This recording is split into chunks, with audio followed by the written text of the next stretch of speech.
Okay, it is about 8:31 and it is Tuesday, November the 26th. Welcome to um, week 4 of Introduction to Criminal Law. So, oh, oh, okay. All right. All right, no problem. Uh, so anyway, welcome to class, everyone, and I hope that uh, you are enjoying this class so far. I try to provide you some interesting information to help you learn a little bit. You should be aware of the fact that my many years as a criminal defense lawyer and as a prosecutor and as a police officer um, comes out pretty strong in terms of the lectures that I do. Um, but I'm not trying to turn you into criminal lawyers because it's going to take more than 5.5 weeks and more than 11 weeks. It takes years and years and years. So let's go ahead and get started with our material for the night. Okay, this is information that you well know about me already. All right. And so now you see where we are here. We're at week 4. You see after week 4 we have 2 more lectures. And you'll see the schedule in just a few minutes. Those of you who are in my introduction to, my drugs and crime course also see that I put the lecture up just this evening because I had they got a little new format going, and I don't know what's going on with it to try to convert these things. So anyway, let's go over here and let's take a look at the announcement for the week. So last week we dealt with crimes against persons. Before that, crimes against property. That was week 2. So this week we're going to deal with crimes against government and public order. And sometimes people always say individual crimes that really don't affect others, but that's not true, and you'll see why I say that when we talk about them. So crimes against government and public order, to prepare chapter 8 of the textbook along with the PowerPoints that I sent you that go along with it. And we're going to talk about a little about domestic terrorism, obstruction of justice, resisting arrest, fleeing police, disorderly conduct, and free speech. And then wrap up showing you some key terms for practice. Remember that this is now the second half of the course, and I did say this, that all assignments from weeks 1 to 3 that are not in by the end of this week 4 module will not be accepted. So a few of you have submitted them. That don't mean that you won't lose points. That only means that I'll take them, because after week 3, we're in week 4. This is the second half of the course. And be aware that your exam that you took during week 3 covered modules 1, 2, 3, and that the one you're going to take week 6 will cover modules 4, 5, and 6. So be aware of that. So your discussion assignment, initial post due tonight, 11:59 p.m., obstruction of justice, and your reply posts are due Saturday. And your assignments keep going during the weekend because I will be grading papers even over the weekend as well. Finally, complete the written assignment, fleeing or eluding police. I'm going to go over that in a few minutes. And then take time to complete the mid-quarter student survey. And you know about my motto, okay? So now let's take a look at the course calendar real quick.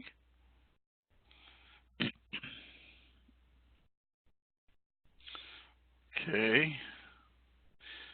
The course calendar, we're right here at the 26th. Yeah, I have now have a new background for my lectures. I think as of last week I did, because something happened on the 8th of November, and I had a lecture that was scheduled then, but if you remember, I had to change it because I was moving and moved into my house, and so I'm sitting in my new office location right now. I'm doing this. So anyway, the 26th is today. Your reply post is due the 30th, and then the 1st of December, we're heading into December, will be Sunday. So your written assignment will be due, and then your key phrase. Okay. So look at this. So this is actually week 4. This is week 5, starting the 2nd. And look at what happens, because I'm going to show you when I click over to the December calendar. So you can see this is week 5. This is next week coming up. And then the last week is, so when you get to Sunday, you're going to be a week away from basically starting the end of the course. The course will end on the 13th, people, at 11:59 p.m. It will not end on the 14th. It will not end on the 15th. So, you know, the last Sunday that you'll have for assignments is the 8th. After that, that following week, it will be the 13th. So it's a shortened week, because it's a 5.5 course. It's not a 6-week. If it was a 6-week, then it would end that 15th, because it was a 5.5 course. And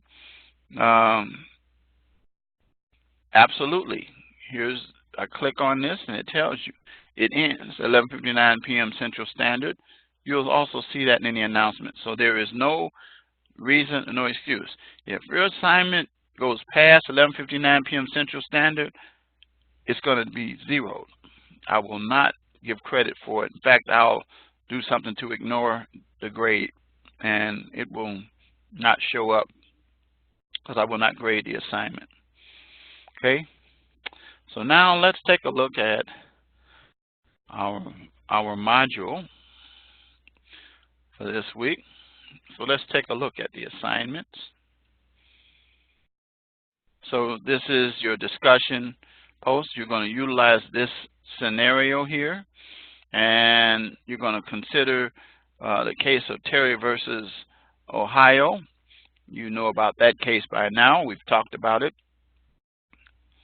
And then you're going to deal with these issues, these questions. And then your reply post, again, as I told you, you're going to respond to what the note says here. So then let's get to the written assignment. Eluding or fleeing police. This is a two-part assignment. And so part 1 is you're going to examine the type of crime that's committed, and you're going to examine the landmark Supreme Court case, and it's in here, and there's the link right there, and relating to fleeing of police, there it is right there, so you'll be able to find it. So if you clicked on this, it'll open up that you have to sign in, and then when you sign in, then you can see the case. There it is right there. All right, this is something that's happening. I'm changing that for later. Okay, so you'll be able to take a look at that case there. So you'll just have to log in using your login that you have for student, so that you'll be able to see it. And then with a minimum of 2 pages, address these 6 points. And then the second part, create a flyer dealing with the facts and addressing these issues. Review the statute below, the sample statute, and then you're going to explain and these 4 points, these points. And then this is the template that you'll use to create the flyer. Remember, you can always get help with your assignments here by using the guides, which I pointed out every week to you. That helps you with your written assignment, research, APA, tutoring if you need it. And then you know how to submit your assignments as well. Make sure they're Word documents. Do not submit PDF. Now let's go to the rubric, and you see the due date, and click on View Rubric. And this tells you, you look at this before you submit your assignment to make sure that you satisfied these requirements. 2 pages, double space. Some have submitted single space. You will lose points if you do single space. Double space in paragraph form, not one long paragraph, because you will lose points as well. And then APA, citations in the body, references in the end, cover pages, and make sure that you use credible sources. If you use the library material, you'll always have credible. And then the flyer, which is 1 page. Okay, and that's it. So it's pretty clear, pretty self-explanatory what you have to do as far as the assignment here. Okay, make sure you run your papers through Grammarly. There are a few people who have run into problems because they didn't. And then your key phrase, which I'll give you at the end or later. And actually, I talk about it during the course of the lecture, but then I reveal that what it is at the end. And then take time to do the survey and let me know how things are going. One of the things that students always comment about is how long it takes to get papers graded. Yeah, I hear you, but I got 100 and something students, and I try to get them done quite rapidly. Well, I had a challenge though here, as I was telling you, that from the 8th on, I've been going to playing catch up because moving into a house after being in an apartment for a number of years, so much work anyway. So that's not an excuse, but it happens to all of us. So I still stay on top of my classes and make sure I get my lectures done, even if I have to change some of them. I'm not changing the rest of them. So those are your assignments. All right, so now let's get to the topic at hand. So let's talk about crimes against government. So we're going to talk about domestic terrorism, obstruction of justice, resisting arrest, fleeing police, and finally, disorderly conduct and free speech. So domestic terrorism. We are in an era right now, people, where when I was a kid, the only form of domestic terrorism that everybody talked about happened December 4th, 1941. Long before you guys, it was known as the bombing of Pearl Harbor. And that was actually in Hawaii, which at that time was not a state as it is now. But what happened is that it was a military base, and the Japanese bombed it. And we hadn't had a lot of terrorism.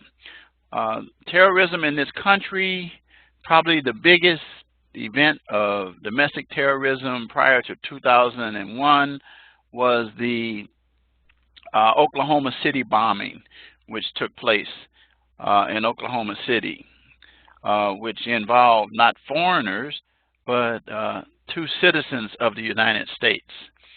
And then finally, the premier thing that changed everything, it changed travel, it changed how we are able to carry stuff on the planes, it changed how we would go to sporting events and other public events, and just a whole lot of things. And so now we in this country have this thing called domestic terrorism. And you're going to hear me talk about the fact that there is a special agency that was created after the September the 11th event. And you should know September the 11th was 911, and it was designed because 911, as you already know, is the emergency number.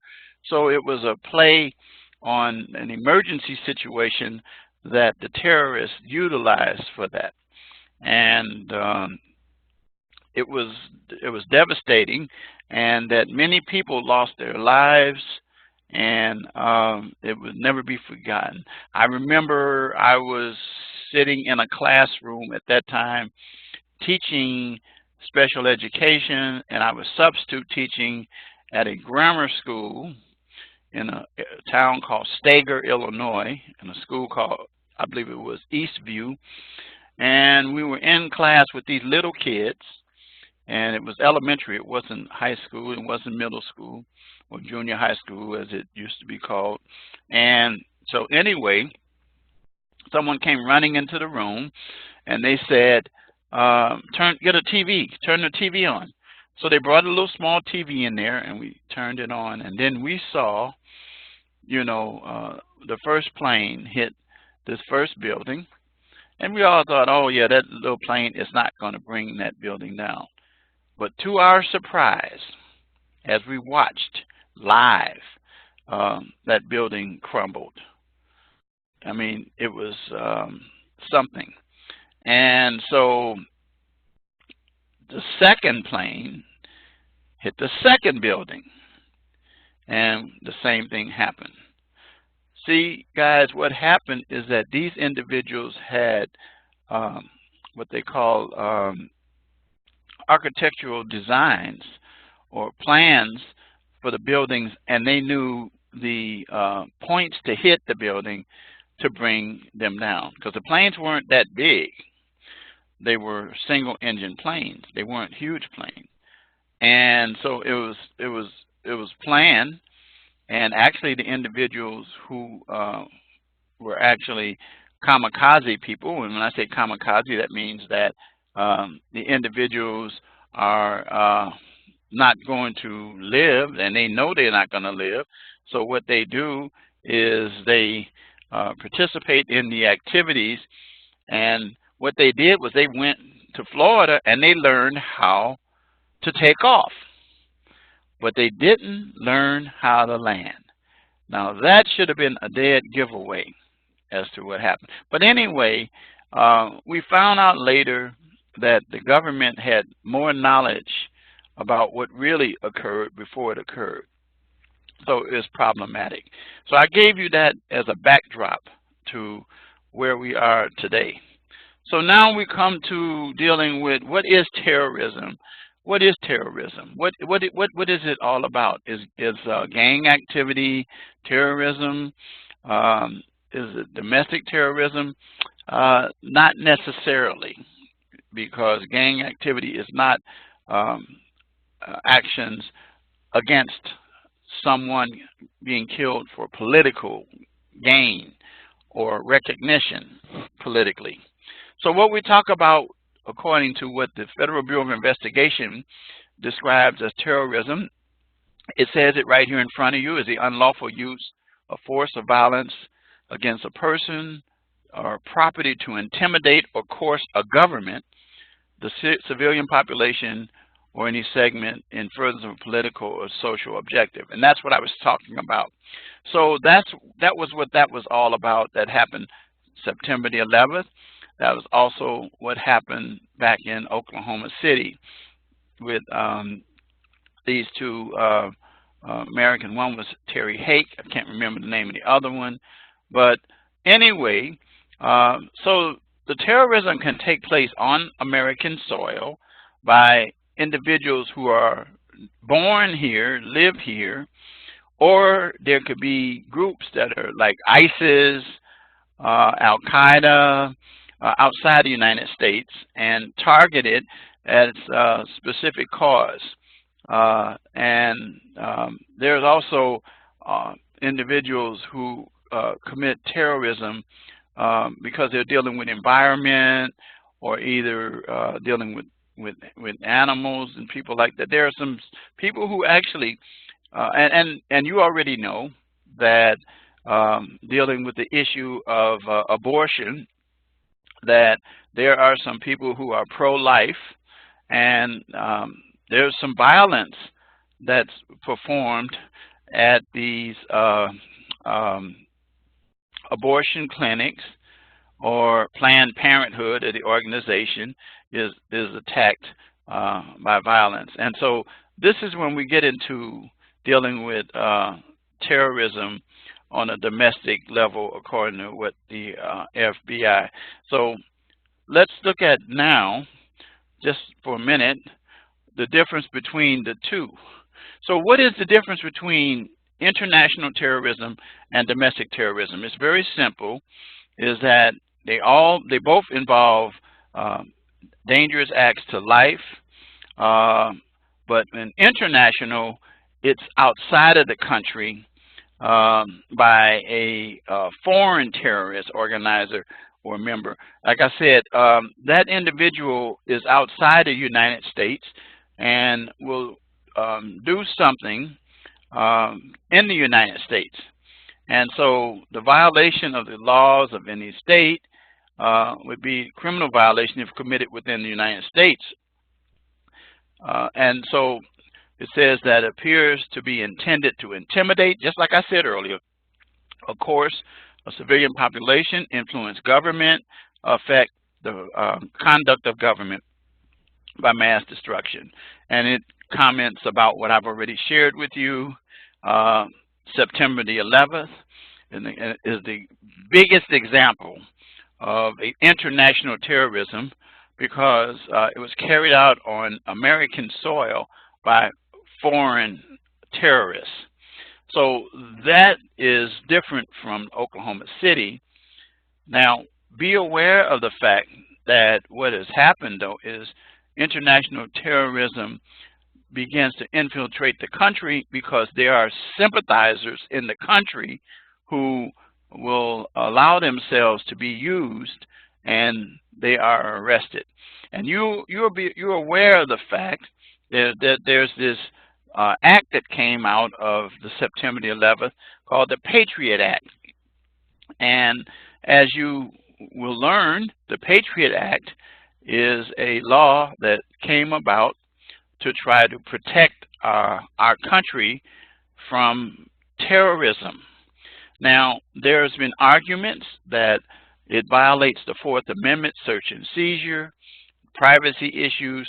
However, as I have said in teaching this course when it was an 11-week course in detail, that I would willingly submit myself to the protection of the Patriot Act, because I have nothing to fear, because I am not one who is going to be a proponent of any kind of terrorism, domestic or foreign terrorists. And so individuals who are involved in that kind of activity, who will put bombs on themselves, they will put things in the mailboxes, like sending anthrax, or poisonous materials. You know these. We had a guy in Illinois here, and I'm drawing a blank on his name. I could see his face, but I can't think of it. Ted Kaczynski, that was his name. And Ted Kaczynski was out of Elmhurst in Illinois here, but he was a bomber, and he sent stuff all over the country.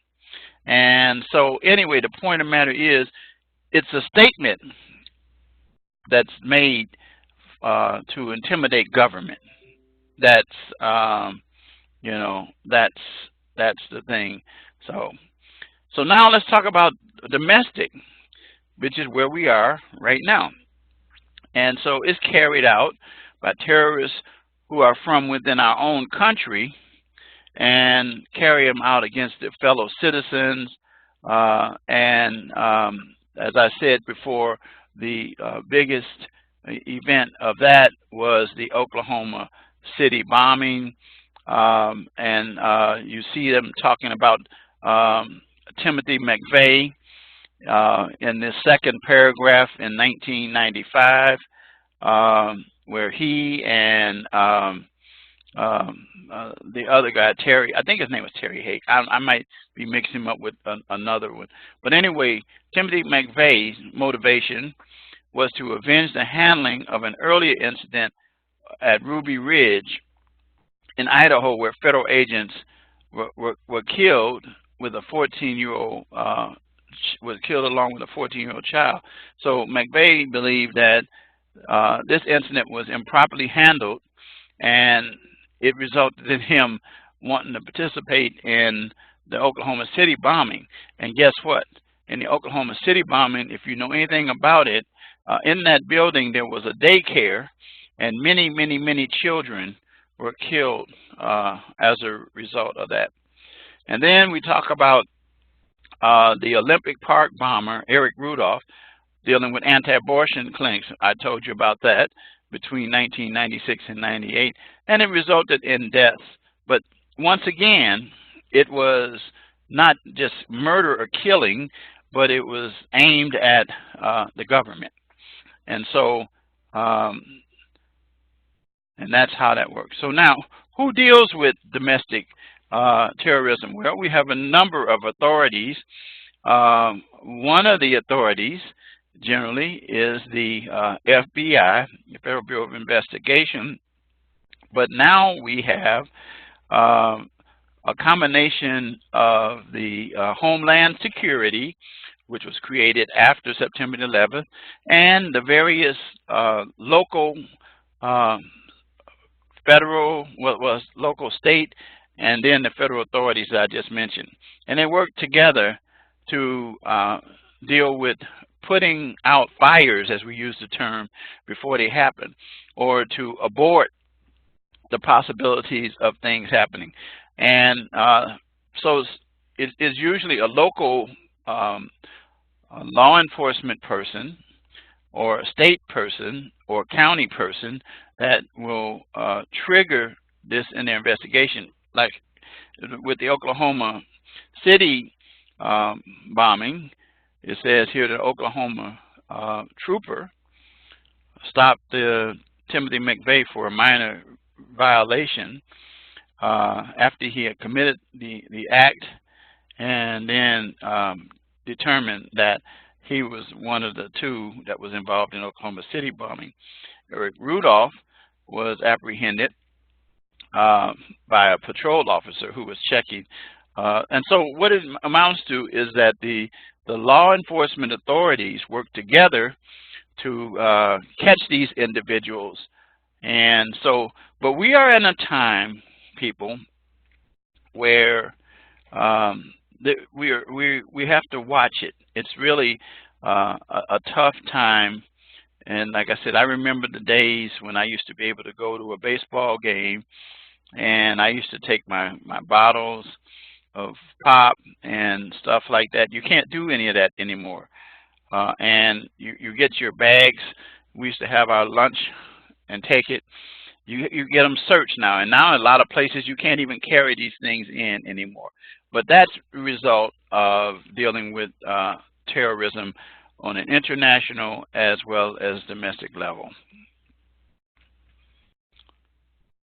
So now let's talk about obstruction of justice. The name or term obstruct means to try to cover up justice or truth. Obstruction of justice can happen in many ways, and right now there are some issues that are taking place on the federal level involving the President of the United States and the White House itself dealing with obstruction of justice. But obstruction of justice is something that's been going on ever since there's been a criminal justice system. And it, as it says here correctly, obstruction of justice is more than lying. But what it does is it intentionally misleads police or withholding evidence that prevent them from investigating a criminal matter, and can happen, you know, during a foreign during a formal criminal investigation. It can happen also in a congressional or either some kind of governmental hearing where a person takes an oath and they perjure themselves. So let's talk about for a minute an obstruction of justice during a criminal proceeding. So perjury is when a person has, first of all, number one, you can't commit perjury unless you take an oath or affirmation. You know, as you see the person in court putting their left hand on the Bible, which I'm glad they stopped doing that, because I thought that was really bad to use the Bible as a form of truth, and then people would raise their right hand and proceed to lie like a dog. That's the way I put it.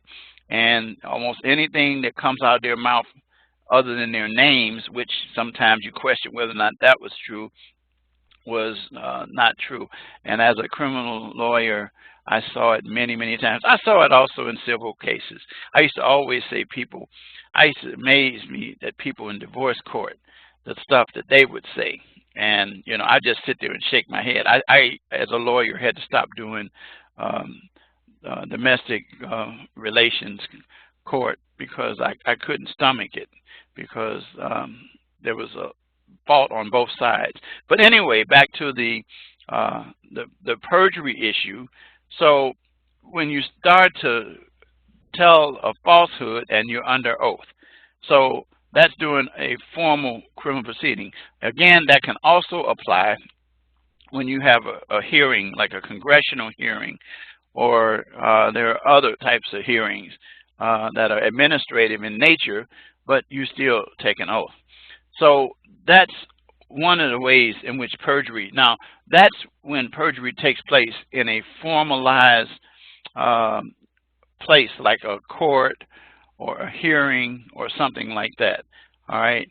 Now, so in other words, you get on the stand and you deliberately, not accidentally, but deliberately lie and not tell the truth. And to be honest with you, many people who end up finding themselves getting in trouble are not because they committed something, but because they lied about it. And when they get caught in those kind of situations. So now let's talk about obstruction of justice on the streets.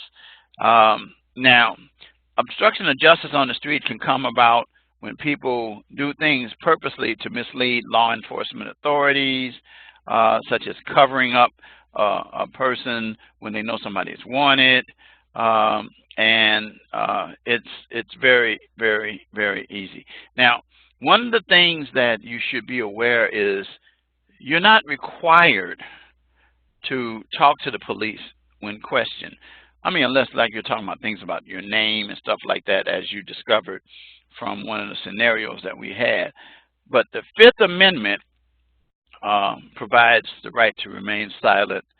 But if people choose to answer questions, then that's when they get into trouble and they start to lie. And that's when we start getting into the issues of obstruction of justice. And I'm going to stop this because that's going to turn my computer off. I don't want that to happen. To restart in 90 minutes. Okay, good. So after we're done. And so anyway, when we start to look at situations here where it gives some particulars that person commits a crime knowing that the information they provide is false, and the police go in reliance on that. Now, it happens all the time. All the time. Now, one of the most famous ones that happened recently in our jurisdiction here is known throughout the country because the individual was a TV star on the Empire TV series, Jesse Smollett. And I did a detailed analysis about that in that case. And so as you discovered that it was argued that Jesse Smollett conjured up a hate crime, and the police spent hours and hours investigating that hate crime, only to find out later that he actually had more to do with setting it up and may have even paid money. However, the charges were dropped. But anyway, the point of the matter is that it led on the police on a investigation that cost a lot of manpower, hours, and things like that. But anyway, providing false statements, such as it says here, any information concerning the death, disappearance, or potential death or disappearance of a child under age of 13, knowing that such information is false and intending that the officer would act in reliance. So basically, the key thing is that the police would act on your statements, attempting to conceal or destroy evidence to prevent the apprehension of someone. That happens all the time. And so there's an article below which you can take your time to read on your own time. And so anyway, notice this statute where it talks about a person is committing an act or is about to commit a criminal offense, and the person witnessed any of the following: an offense of violence that would be a felony, an offense that would cause substantial risk of physical harm or to individual or property, attempt or conspiracy to commit or complicity in committing one of the acts listed above, or any conduct listed that has been or is about to be committed. The key thing that you need to be aware is just very simply purposely leading law enforcement on a what we call a chase for something that you know is not true. You know is not true, and that's how it operates. So now let's look at the context. You know, the Ohio statute and the famous Terry versus Ohio case, where it says anybody in Ohio who's engaged is or witnesses an action outlined in that statute that we just talked about a minute ago, and takes law enforcement officers on a trip that they know is not true, and they fail to disclose their personal information, name, address, date of birth. That's what we were talking about in previous weeks for a misdemeanor offense. Nothing requires individuals to answer questions or provide anything beyond personal information. So this is a statute that's in Ohio, and again, that's the home also of the famous stop and frisk or Terry stop, and you'll review this case as well. You should know that anyway by heart about what happens. And so then there's some jurisdictions who deal with temporary stops, and like Wisconsin, and they have variations.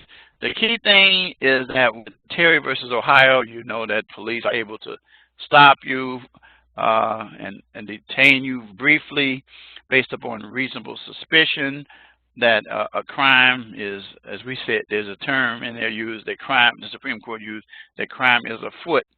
And what that means is not your feet, but it means is that crime is taking place at the present time. And the police can stop a person briefly, and they can't go into their pockets or things, but they can pat them down for weapons and things of that nature. And oftentimes police officers go beyond that and will feel something and then reach into the pocket. And if it's not something that's bulky, then they might find a nickel bag or some kind of drugs or something, and then that person is arrested, and then a sharp attorney will file a motion and have that thrown out against individuals. So you can take a look at that. So obstruction of justice, in summary, is just basically lying to the authorities. That's what it amounts to, okay? So resisting arrest. So how do you know when you are under arrest? I have said this time and time again to my students. That is when police officers, first of all, are required to trigger the Miranda rights or Mirandize an individual. And you're familiar with that. You have the right to remain silent. Anything you say can and will be used against you. You have the right to an attorney. And if you understand these charges, and if you don't have, can afford one will be appointed to you. And ask if you understand those things. And usually now law enforcement uses a pre-printed card to read that stuff. But you are under arrest when you are not free to go. You don't even have to hear the words arrest in order to be under arrest. A lot of people think that. So once you are in a situation where the police have you, you have to follow their instructions, even if you feel that they're wrong. Any resistance during an arrest is called resisting arrest, such as kicking, spitting, even squirming. And so you should know, though, that you're under arrest. And it says a person is placed under arrest by the words or actions of a law enforcement officer and bringing the arrested person under control of the officer. And generally, it can be either what we call explicit or implied. So let's talk about that.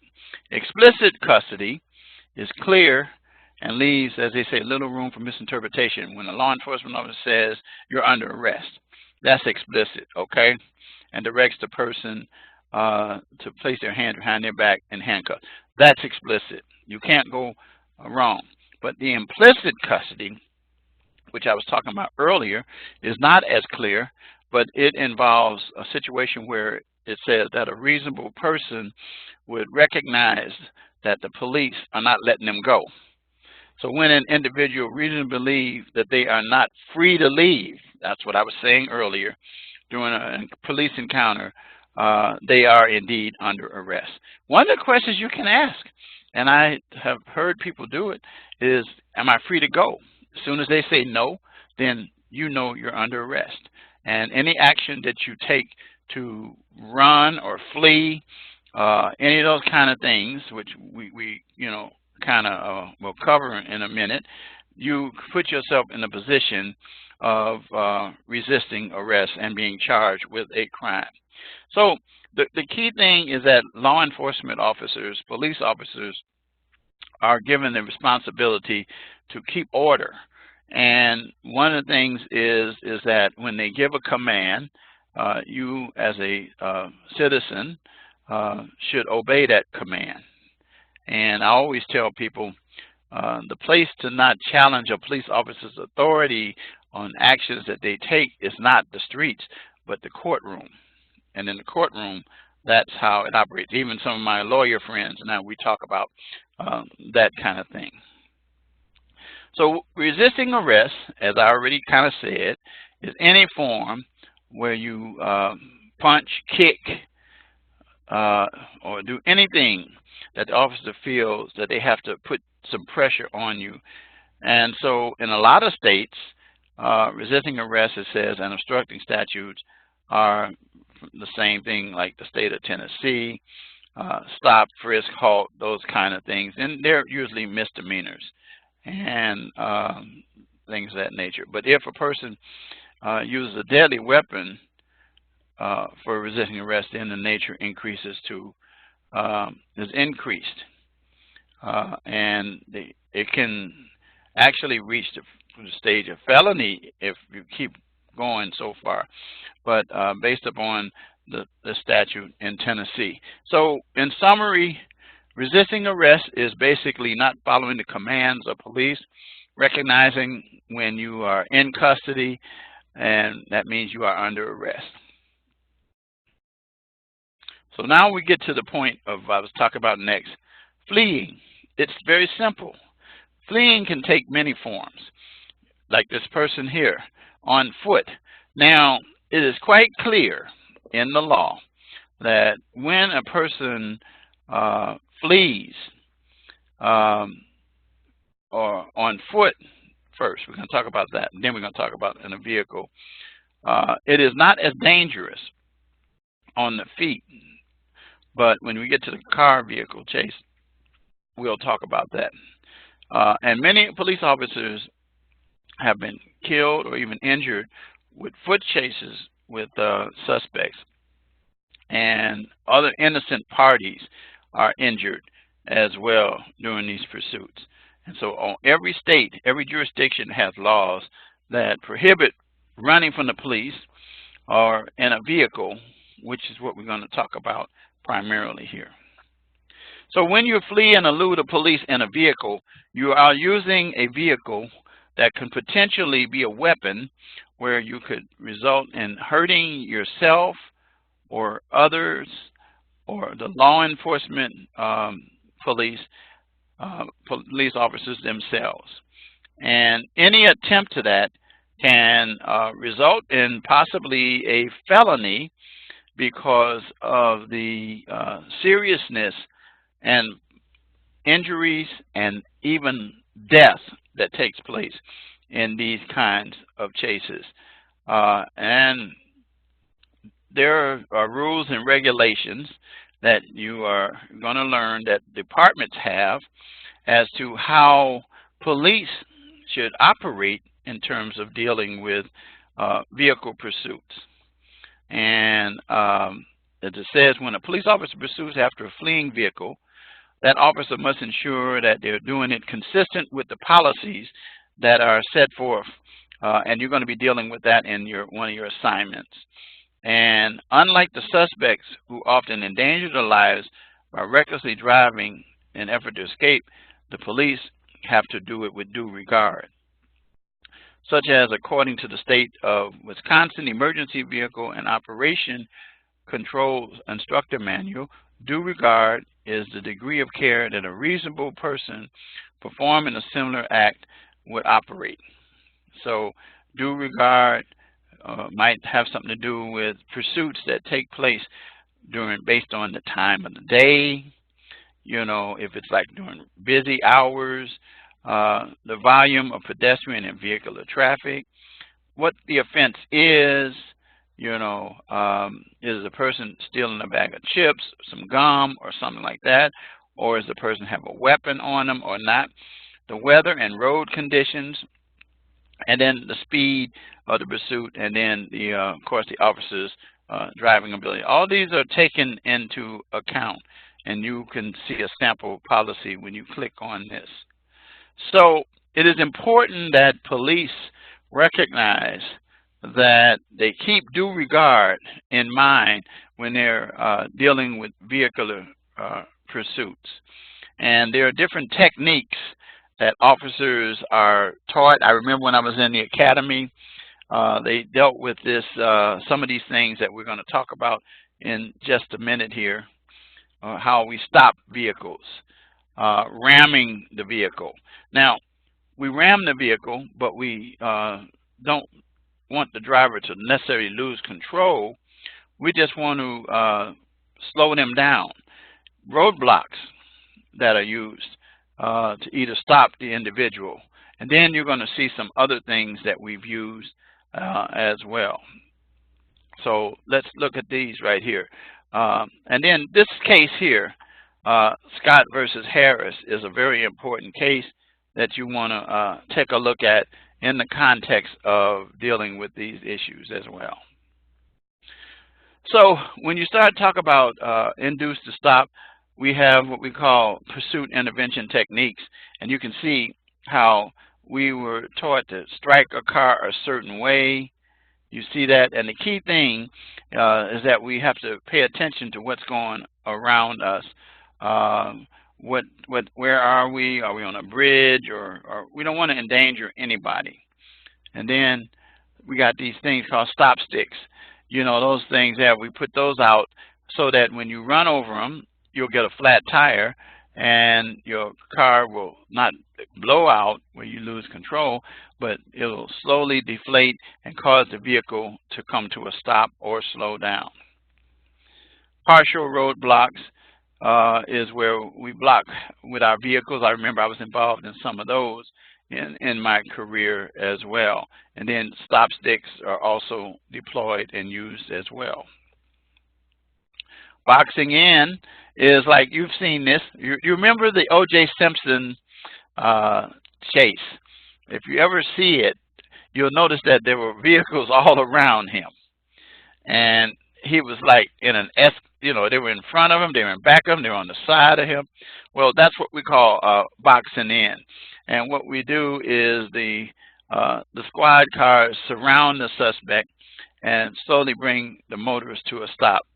And so, of course, it says a suspect who is highly motivated to escape could also ram the vehicles. And if the suspect is armed, it puts some of the squads, especially those on the front or alongside, in the line of fire. So these are just some of the techniques that we use there. And that's how we deal with getting vehicles to stop. So now I want to conclude with dealing with disorderly conduct and free speech. The First Amendment of the Constitution gives us free speech. However, it is not an absolute, and it does not give you the right to create disturbances. There is a line between the First Amendment and disorderly conduct. So it says here, although the First Amendment protects free speech, but not all speech is protected. The intention of the First Amendment is to allow you to freely exchange ideas, express opinions about your government or whatever, but to maintain it peacefully, demonstrate peacefully. But any form of speech that inflames another is when you start to cross the line and get into creating what we call fighting words. Then disorderly conduct or breach of the peace laws take place, and individuals can be arrested. Because once again, the key thing is allow orderly speech, and everybody should recognize that, as it says here, who maliciously and willfully disturb the peace, any shape, form, or fashion, can find themselves guilty of a misdemeanor, disorderly conduct. Okay. Other laws such as harassment, threats, libel, and slander. Also, these we're not going to get into these because these usually, especially the libel and slander, we get into civil cases as well. So when we deal with the issue of this Black's Law Dictionary. Black's Law Dictionary is a dictionary that we law students were introduced to, lawyers, years and years ago, and it gives definitions. Instead of using regular dictionaries, you can find Black's Law Dictionary in the digital section of your Rasmussen library, where you can cite that. That's why I always tell people, don't use Merriam-Webster or one of those. Go back, if you're going to get some legal issues, go back to Black's Law Dictionary. So it says here in that dictionary, riot is defined as tumultuous disturbance of the peace by three or more assembling together with their own authority and the intent to each mutually assist each other and create a riotous or a situation where there's possible property loss, physical injury, and sometimes even death. Okay, and there's a video here which the Line of Duty, which is a series that we utilize, and it's about this is about a 36-minute video. You get a chance to look at that on your own, you'll find quite a bit, but it's embedded here. And then it talks about some real life examples of disorderly conduct. And so those are the things that I want to talk about. And so I'm going to, first of all, before I give you the key phrase, deal with these key terms. So I've shown you that each week. So you click on the key terms, and as soon as it pops up, there it comes. You click on the flashcard, and then open it like this, allow it, and you'll see right here. And it starts to give you questions. like terrorism carried out by terrorists that are from within their own country and attack fellow governmental citizens, and so forth and so forth. What do we call these terrorists? Here it is, D, right, domestic terrorism. Using physical force to resist lawful arrest. What do we call that? Resisting arrest. And so you could go through each of these, all right? And it's a summary of what you read, and it also helps you, quite honestly, to prepare for your exams. So then we go down. Let's scroll down here again. And let's get to free speech or disorderly conduct. And you can go do the same thing, and you go through these scenarios, and you start the activity here. A man is walking in the middle of the street in a busy downtown entertainment district yelling profanities. Is this considered free speech or disorderly conduct? You want to take a stab at it, some of you? Whether is it free speech or disorderly conduct? Which one is it? Type it. Disorderly conduct. Okay, anybody else? Disorderly conduct. Okay. Let me go with what you said. Yep. Because this man uses vulgar and profane language in a public place and likely to create a breach of peace. Now, there have been some arguments made, and I talked about this in the 11-week criminal law class, that if a person is saying something but they're not directing it at an individual, depending on the time of day that they do this, it might be, it might be considered as free speech as opposed to disorderly conduct. But based upon the way that it's laid out in this module, I do understand that that would be correct. That would be absolutely correct. The key thing is remembering, as soon as you read these little fact patterns and you see somebody doing something that you know is going to probably set somebody off, then you're probably going to be disorderly as opposed to free speech. Abortion activists are standing on a street corner holding signs of aborted fetuses that some citizens have cited as offensive. Is this free speech or disorderly conduct? Yep. Let's try and see. You might not like it, but it's free speech all day long. Remember, free speech is based upon not whether you like it or not, but whether or not a person is expressing an opinion or belief or those kinds of things. Do one more. Edward is watching a movie with some friends inside a theater. I know where this came from. It was a famous Supreme Court case. That is half full. Edward says to his friends, watch this, and he yells, fire, causing the patrons to run out of the theater.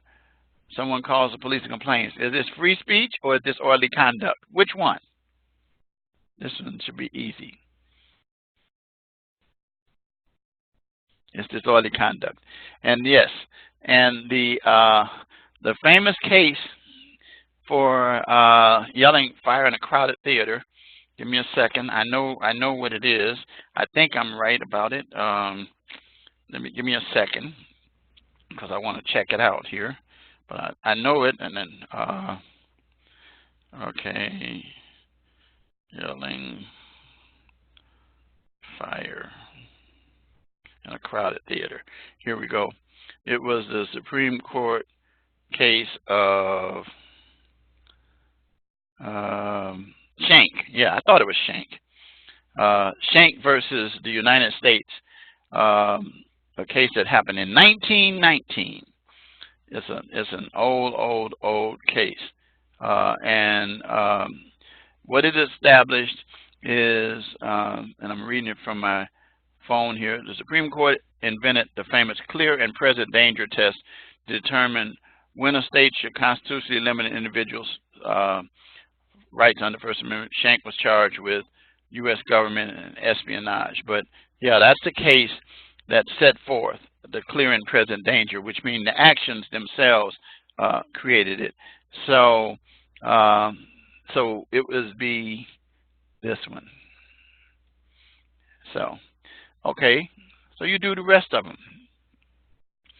Then let's go down to the last and final section, and that is the quiz. Remember, I tell you, this is just like what you're going to be taking. If you already saw one, you'll say, he warned me. I did. I warned you all. Take these tests because many of them are close to the questions that you run into from your reading in your week 3 and then week 6. A local resident suspected of setting off a truck bomb at a religious temple, intentionally targeting parishioners. This is an example of what?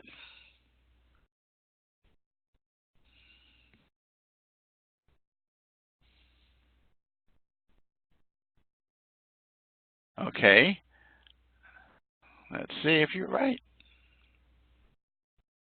I know what it is, and you are correct. Within their own country. Okay, one more. A foreign national living in your community is part of a terrorist organization from another country and intentionally blows up a city hall building to avenge the death of others in his country. This is an example of okay, international terrorism, because you remember the stuff. Absolutely. So those are the kinds of things that you're going to find in dealing with this. So, okay. So before I let you go, I'm going to say to you and go back to the classroom. Any questions? Any questions? Okay, no questions. Okay, disorderly conduct, that's what I'm looking for. Give it to me, and you will get your points. I'm not saying it anymore, because I already said it once.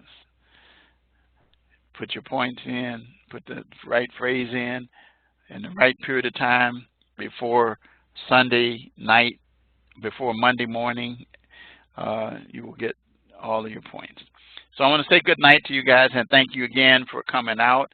I appreciate having you guys come out, and I hope that you get the benefit of what I'm doing here. My goal is to, as I said from day one, is to produce educated, professional, and ethical criminal justice students, which should result in the same as professionals. So I'm going to say good night to you all. Wish you guys a happy Thanksgiving. Enjoy Thanksgiving. Eat a lot of turkey, ham, whatever else you eat. If you're a vegan, that's you, not me.